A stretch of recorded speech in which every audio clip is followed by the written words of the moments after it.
I didn't take enough pictures, but here's kind of the build progress. This is when I put it under the carport to start building it. Got the front clip off, and here I've got the suspension unbolted. Scraped about 20 years worth of grease off. Front suspension. Now this all came out of an 87 Suburban. Here's the mock-up, which actually fits pretty well. I just had to drill a couple of holes. That's all the drivetrain on my trailer.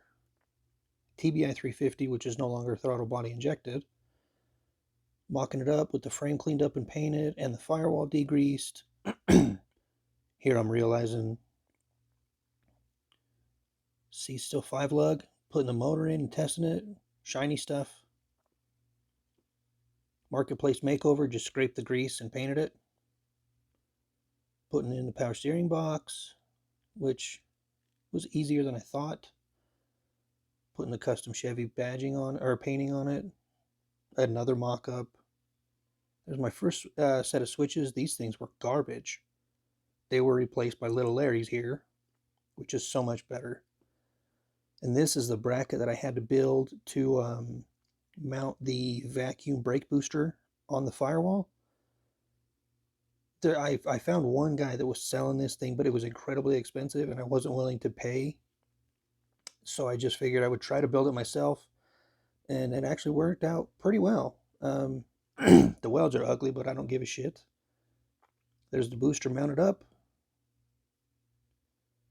And then we started the rewiring process, and it was originally a 6-volt truck, but somebody had been running a 12-volt battery in it, and it fried everything behind the dash. I went with an American auto wire harness, and it was so clean and so easy to put in. It took a lot of time, but wiring always does, you know. Everything was labeled. Here we are restoring the steering wheel. And I restored the gauge cluster as well.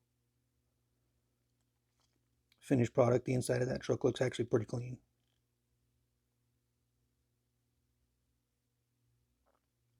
Did some pinstriping on the glove box door and more painting on the interior. Got it down on the weight of the airbags, and it was still 5 lug at that point. Let's see. There she's low, but she's not low enough, so I bought a 2.5-inch drop spindle for it.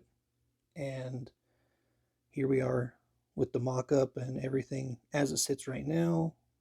My roadkill moment, that's a fuel pump on the fender well, just trying to get the motor to run. There's how low it sits right now. Well, on the 15s, not on these. These are the 22s. It lifted it up about 1.5 inches. First show I went to, I got that. And here we are at the Moab car show.